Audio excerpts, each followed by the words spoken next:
Hi everyone, Hawthorne Sagebrush here, and welcome to the YouTube Pagan Challenge week number 6. Technically, my week 6 was last week, but it's been a really stressful couple of weeks at work, so I decided to take a little bit of a break. So right now you're going to get video 6, and then either later today or Friday or Saturday or Sunday, you will get the video 7, I promise. Girl Guide's honor. Girl Guide's honor. Before anyone asks, because I know some people out there like makeup, I'm wearing NYX Liquid Suede in Stone Fox. It's gray. It's gray, not black. But I like it. I think it's really fun. I haven't done makeup in a long time, and I decided to try and get back into it, and I'm kind of excited. Anyway, week 6 is what are our cultural influences? Now, this one's a very interesting topic to me because, first of all, I'm white as hell, if you couldn't tell. My adopted family is Irish and English, and I don't know about my birth family, what they are. I think they're Irish too. I don't know. I'm probably like a Viking. Who knows? Because I'm just like, 6'1", wide. Oh, come at me, bro. I don't know.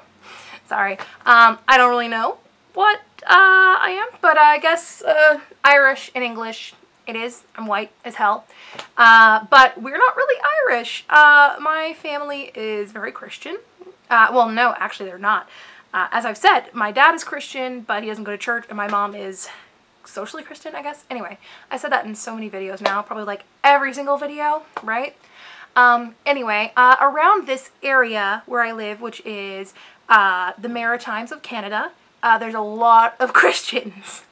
I'm from a part of the Bible Belt, and right now where I'm from, there's more options. Like there's the Jewish synagogue, and then there's the mosque, and then there's the Gita Bhawan, which is like a Hindu temple.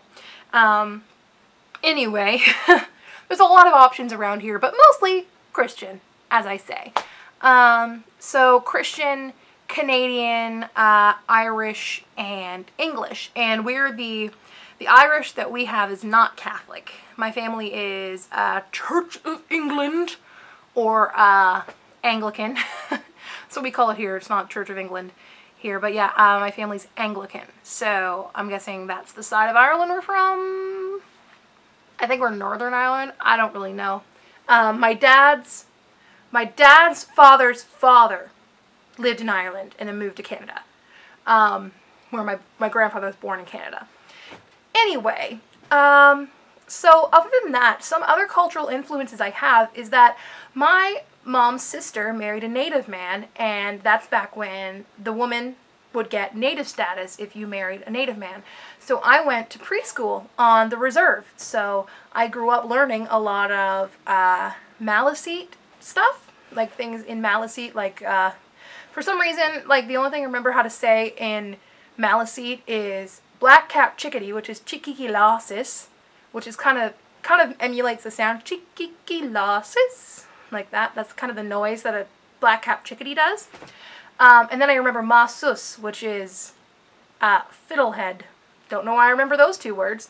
But like I learned drumming and things like that, but I didn't really learn a lot about the spirituality. But I learned a lot about like different cultural things. Like I learned beading, and I learned how to make dream catchers, and I learned how to drum, sing and drum.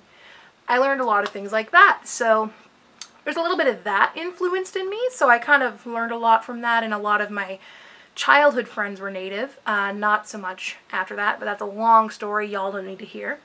Anyway, so yeah, I'm very, very white. My family is very, well, not very, very Anglican, but my, like, grandparents were very, very Anglican. My mom's mom was Pentecostal. Yeah. That's pretty much my family. White as hell.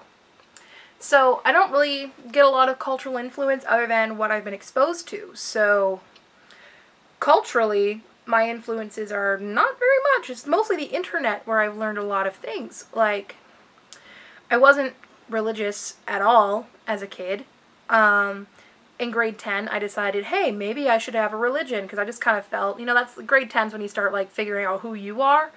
So a lot of my friends had religions, so I was like, I wonder what I'm like. So I went, you know, looking for things, so I found a lot on the internet. And the internet's what's influenced me the most, to be honest. Not, like, influenced in that way, but, like, I discovered a lot of things on the internet, obviously. So, yeah.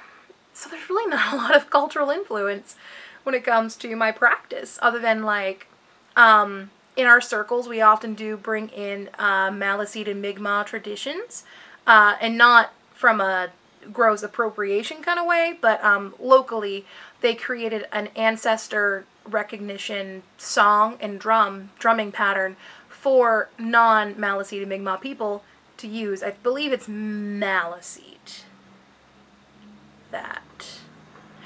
Yeah, Maliseet that did it. I'm pretty sure. I'm 99% sure.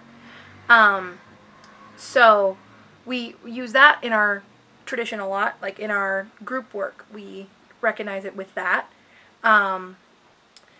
And we always, whenever we do recognizing the ancestors or acknowledging the ancestors, we thank those before us and hope that we can honor the 7 generations above and the 7 generations below, which is a Native thing, but it's not just Native. Like, it comes from a couple of other places too, but I'm not really sure where that's from. But it's like remembering that we need to honor not just our personal ancestors, not just our ancestors of blood / familial ties, but the ancestors of people who walked this path before us, so like other witches, and honoring the ancestors of the land. And for us here in Canada, it's a really important thing. We find it very important to honor the people who walked before us, because everybody in our group right now, except for one person, is white.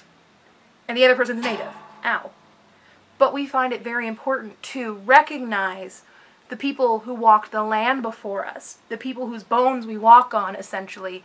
So we recognize the Native populations, and that would be the Wabanaki Confederacy around here, mostly the Mi'kmaq and the Maliseet.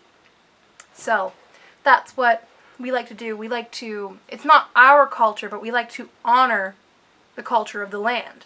So I guess that's pretty much all I have to say on cultural influences. It's like very difficult for me because I didn't meet my great-grandparents who are from England and Ireland. And then my grandmother is just very Anglican. That's all I remember, is that she was very Anglican. So, yeah. I really love learning about Ireland, and it feels very close to my heart when I learn about different things in Ireland, like things to do with the Fae specifically, because I do work with the Fae a lot. So, yeah, but that's all I have to say for now. Thank you guys so much for watching. I look forward to looking at other people's videos, and I've been enjoying reading and commenting, or watching and commenting on people's videos and things like that, and I'm loving the comments I've been getting so far. I've learned some stuff. Correction to the last one, Canadians did not, in fact, join one day after for World War II. It was a week. I've been corrected. I was never good at history because the way that we did it was, first of all, in French, and second of all dates. Dates. And I don't like history with dates. So, like when it's just date, no story. I like a story. Anyway, off topic. Thank you guys so much for your comments. I love watching your guys' videos. I love when you comment on mine. Anyway, thank you guys. Bye. Blessed be.